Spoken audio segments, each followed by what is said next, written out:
Жамаат болуп калса, кечигип келсе, камат айтып окуйбузбу дейт. Эгерде мечитте бир камат айтылгандан кийин болду, кийинки жамаат камат айтпайт, кийинки адамдар. Намаздагы бир такбир тууралуу кененирээк айтып коесузбу? Бир такбир. Биринчи деген сөз окшойт да, инче мүчөсү калды. Намаздагы биринчи такбир дегени такбиратул ула деп айтылат. Имам Аллаху акбар дегенден кийин ошону айтып калууну биринчи такбир дейт. Собы 40 ушундайга жетише турган болсоңуз 40 намазга. Анда Кудай Таалам не кылат? 40 күнү. Эгерде жетише турган болсоңуз, анда Аллах Таала эки сизге кутулуу берет. Эки жүздүүлүктөн, тозоктун отунан болгон Аллах Таала кутулуу насип кылат. Бизге нике кыйып жатканда молдо махыр тууралуу эч нерсе айткан эмес, а мен болсо махыр калым бир эле го деп ойлогом, эми эмне кылам, канча акча берем келинчегиме дейт. Келинчегиңиз канчаны талап кылса ошончону бересем. Негизи маселеси мындай. Махыр деген ошо кыздын келиндин акысы. Ошого бериле турган исламдагы анын каралган финансовый положениясын карап койгону. Эгерде нике кыйылганга чейин ал нерсе маселе чечилип бүтүш керек. Эгер бүтүлбөй, чечилбей калган болсо, анда махыр мисил деп коет. Ошол келиндин тууган ошо кыздары канчага кетип атат? Атасынын бир туугандарынын кыздары канча махырга кетип атат? Ошончо махыр дайындалып калат шарият тараптан. Эми экөө сүйлөшкөн акысы жок, ошончону бериш керек болот. Бул кыздын акысы. Эгерде кечип койсо, эчтеке эмес, мейлен мен кечирдим, эчтеке эмес. Албайм мен деп койсо, кыздын акысы бар, келиндин акысы бар. Менин денемде жаралар бар. Кээде ошолор канап калат. Байкабай калам. Намаз окусам, ошол чыккан кандар бузбайбы намазды дейт. Эгерде ошол жараңызды дарат алгандан кийин бир намазды окуй албай эле кайра кан чыга берсе, анда үзүр ээси болосуз да, ошолду кан чыккандын себебинен дарат бузулбайт, дарат менен намаз окуй бересиз кийинки намаздын убактысына чейин. Кийинки намаздын убактысы келиши менен автоматтык түрдө даратыңыз жок болуп эсептелет да, кайра ар бир намазга дарат алып окуп каласыз. Нажас да болуп эсептелбейт. Биз бир бөлмөлүү батир алалы деп эко-исламик банкка кайрылдык эле. Ал жерде бизге ушундай түшүндүрүштү дейт. Эко-исламик банктын ошо исламий принциптери бар. Ошо менен иш кылсаңыздар болот, бирок ошо келишимди эң жакшысы муфтиятка фатва бөлүмүнө бир көрсөтүп алып туруп, кагаз түрүндө рухсат алып туруп, анан кийин кылсаңыздар жакшы болот. Келишим ар кандай болот, жалпы түрдө жооп бере албайбыз. Баламдын атын Мухаммад деп коеюн дедим, кандай дейсиз? Аллах Таалага эң сүйкүмдүү ахаббул асма илаллахи Абдуллаху ва Абдуррахман. Пайгамбарыбыз айткан, Аллага эң сүйкүмдүү аттар Абдулла менен Абдуррахман. Бирок бул хадистин айтканынын себеби, көпчүлүк ушул эки ат эң сүйкүмдүү дейт да. Бул айткандыгынын себеби арабтардын заманасында бирөөнүн кулу деп ыйгаруу ыкма менен аттар көп коюлат болчу. Жамандыктын кулу, латтын кулу, буттардын кулу деп салчу да. Ошолорду айткан, эгер бирөөнүн кулу деп айта турган болсоңор, анда эң жакшысы Алланын кулу, Рахмандын кулу деп ат койгула деген. Негизинен Аллага эң сүйкүмдүү ат Мухаммад деген ат. Андан өткөн сүйкүмдүү ат жок. Мухаммад, андан кийин Ахмад, анан Ибрахим, анан калган аттар кетет. Мындай ат койсоңуз эң жакшы болот. Жадагасы уламалар ушундай деле айтат, эгерде уул төрөлсө, Кудайым буйруса Мухаммад деп ат коем десең, Аллах Таала уул перзент насип кылат. Мен мастуратым менен урушуп жатып, мастуратыма сунуш иретинде бутулулубу деп айткам, ажырашалыбы деп.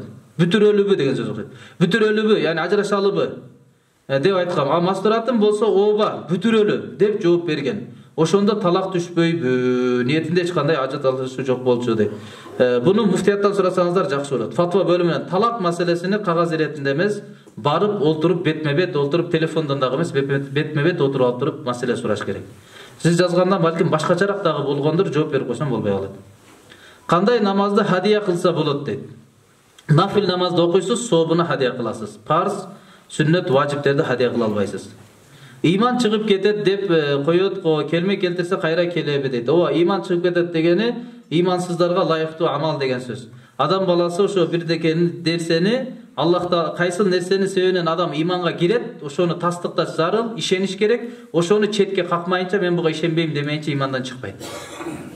Иманга келиш үчүн келимени келтирип, жүрөктөн ошонун маанисин тастыктап кабыл кылыш керек. Мен мастуратыма кете бер деп, бул деле ошо талак маселеси экен, муфтиятка кайрыласыздар.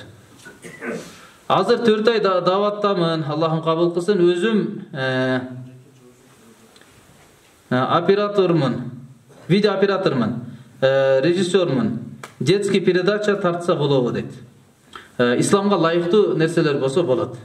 Ал жерде туура нерсеге үгүттөлгөн, уятсыз нерселер болбогон, жылаңачтар болбогон, музыкалар менен коштолбогон, исламга лайыктуу нерселерди тартса болот. Барсаң кыямат күн имандын бир шарты кыямат күнүнө чейинки себептерге да ишенүүбүз шартпы? Мисалы Имам Махди боюнча Куранда аят барбы? Бирөөдөн уктум, ал боюнча сахих далил жок дейт. Дин толукталган. Имам Махди боюнча хадистер бар. Пайгамбарыбыздын машхур хадистер бар. Имам Махди боюнча бул айтылган эле, бул иман келтиребиз ал нерсеге. Бирок иман келтирбей койсо капыр болуп калбайт, имандан чыкты болбойт, бирок муптади ахлус сунна вал жамааттын ишенимине дал келбеген ишенимде деген ат коюлат. Бирок имандан чыгып кетти, капыр болуп калды деп айтылбайт. Мусулман, бирок ахлус сунна вал жамаат эмес. Кыбла эли, миллат эли, бирок ахлус сунна эмес.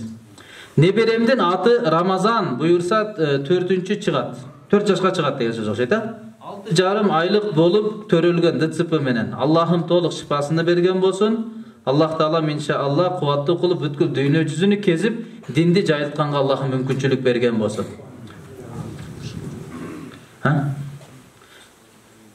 Көбүнчө таксырлар кызыл ашырып киет, көңүл бурушпайт. Ниетте текеберлигин жок деп коюшат дейт. Шымды астыны кызыл ашыктан ылдый кийбегенден аракетин кылыш керек. Өйдө кызыл ашыкты ачык тургандыгы бул сүннөткө лайыктуу болот. Пайгамбар алейхиссалату вассалам ал текеберликтен болот деп айткан. Ким кийимин ошо жагына түшүрүп кие турган болсо, анда ал түшкөн жагы тозокто деген. Яни текеберликтен болуп калат деп айткан. Ошондуктан колдон келсе кызыл ашыкты ачып кийиш керек. Кызыл ашыктын үстүндө туруш керек. Аны жаап ылдыйга түшүп кетпеш керек да. Үстүндө же бир аз жаап. Матуридия мазхабы боюнча адам акысына кирген адам Алладан кечирим сурап тооба кылса жетиштүүбү? Кээде адамдар кечирим сурайын десең жок болуп кеч болуп калсачы дейт. Биринчиден адамдарга кемчилик жеткирбеш керек. Тилибизди тыялы башка кылалы, пенде чыгылып тура эмес нерсе кылып койсок, барып өзүнөн кечирим сурайлы. Кечирим сураш керек шарт болуп калат. Эгер анын аброюна доо жеткен болсо. Бирок ушактаган болсоңуз, гыйбат кылган болсоңуз, Имам Газали рахматуллах айтат, бирөөнү ушактадыңыз.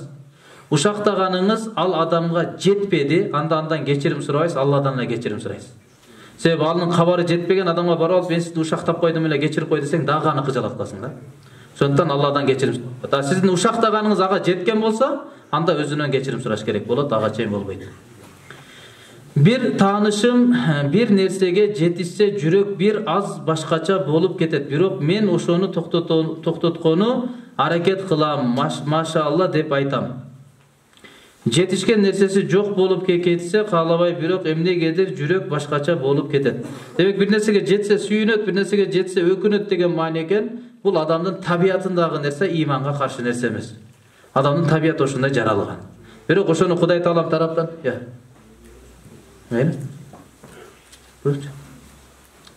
улуу арш жөнүндө түшүндүрмө берсеңиз дейт.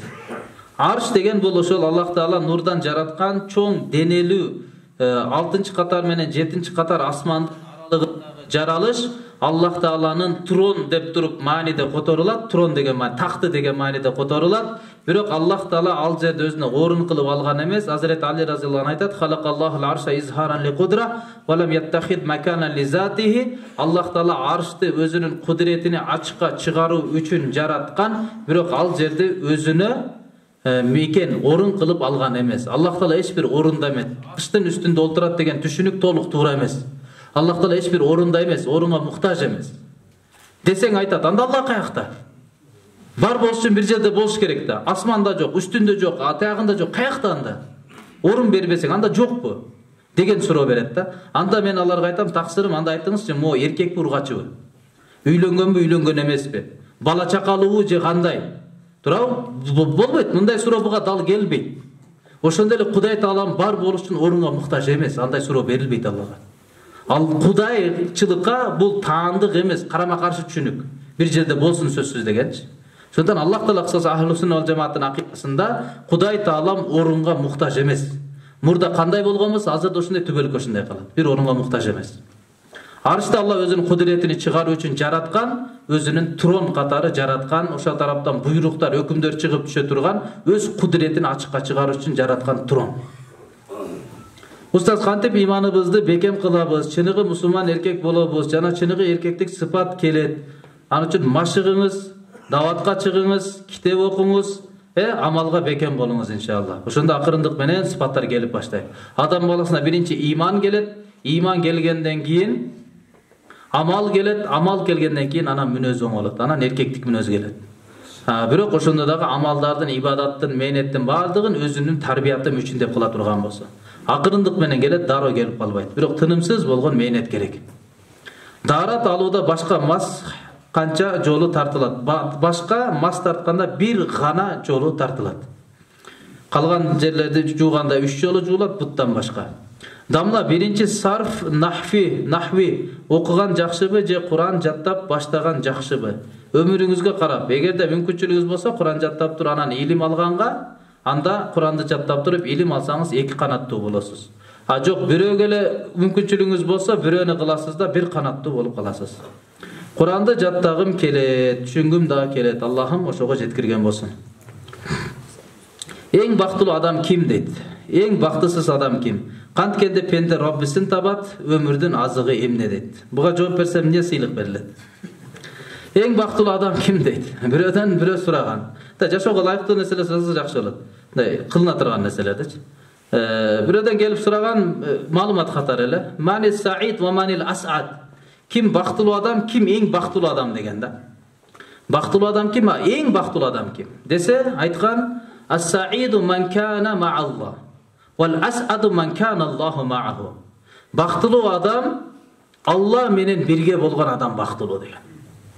Бактылуу адам Алла менен бирге болгон адам бактылуу. Эң бактылуу адам ким менен Аллах болсо ошол бактылуу, эң бактылуу деген. Алланын өз аны менен бирге болсо деп. Канткенде пенде Раббисин табат, өмүрдүн азыгы эмне дейт. Раббисини табыш үчүн адам баласы ошол иманга байланыштуу амалдарды кылыш керек. Күнөөдөн сактансын, жакшы иштерди кыла берсин, бул адамга иман алып келет. Анан тафаккур аркылуу Куранда асман жерлерди ойлонгула, карашпайбы, башка кылышпайбы, афи анфусикум, өзүңөрдүн ичиңерде ой жүгүртүш керек. Жаралгандарды карап, кандай Аллах Таала жаратты деп ой жүгүртүш керек. Муракаба кылыш керек, зикирлерди кылыш керек, зикирдин маанисине ой жүгүртүш керек. Куран окуп, Курандын ичинде кудурет боюнча, Алла боюнча толук 100% далилдер бар. Ошолордун баардыгыны ойлонуп, түшүнүп окуш керек. Канча окусак, ошончо кыргызча котормосун окусак дагы, өзүбүздүн түшүнгөн тилде окусак дагы өтө жакшы. Курандын акысы, окуу, жаттоо, ой жүгүртүү, амал кылуу, жеткирүү Курандын акысы болуп эсептелет. Китептер Ханафи деп жазылуусу жок болсо окуса болобу? Муфтияттан эгерде рухсат печаты басылган болсо окуй бересиз, Ханафи деп жазылбай калган болсо дагы. Калгандары иншалла дуалар экен. Кичинекей карындашым Усенова Дария Кутукбековна сыркоолоп жаткандыгына байланыштуу дуа кылып коюңуздарды көп суранабыз дейт. Аллахым сыркоосунан алыс кылсын, бактылуу кылсын, келечегини кенен кылган болсун, дин менен өмүрүн узун кылсын. آمين. سبحان الله بحمده سبحانك اللهم وبحمدك أشهد أن لا إله إلا أنت أستغفرك وأتوب إليك. سبحان ربك رب العزة عما يصفون وسلام على المرسلين والحمد لله رب العالمين. Ожараткан Аллахым кимдер кандай жакшы ниет менен отурган болсо өзүң кабыл кылгын, кандай дуа үмүтүндө болгон болсо алардын баардык үмүттөрүнө тилеген тилектерин өзүң орундаткын. Жашообузда муктаждыктарга өзүң жетиштүү болуп, эң бактылуу инсандардын катарына кошуп, келечекте жашообузду бекем дин менен я Алла курганга өзүң мүмкүнчүлүк берген. Алсызбыз, күчсүзбүз, күнөөдөн бизди алыс кылгын. Напсиге, дүйнөгө я Алла баш ийип калуудан бизди өзүң сактагын. Өзүңдүн өкүмүң менен, пайгамбардын сүннөтү менен, ортобуздагы ынтымак менен я Алла ихлас менен динге кызмат кылып, өзүңдүн жолуккан күндө сен да бизден ыраазы, биз сенден ыраазы болуп, түбөлүктүү Фирдаус бейишине жыргап жашаганга мүмкүнчүлүк берген. Я Аллахым биздин нафсиден, шайтандан өзүң сактагын. Ва саллаллаху таала ала хайри халқихи Мухаммад ва ала алихи ва сахбихи ажмаин би рахматика я архамар рахимин. Allah razı olsun maşallah. Gelip uğup bergeniңиздерге чоң рахмат. Кудайым бурса сиздер уккандын, биз сүйлөгөндүн сообун алдык maşallah.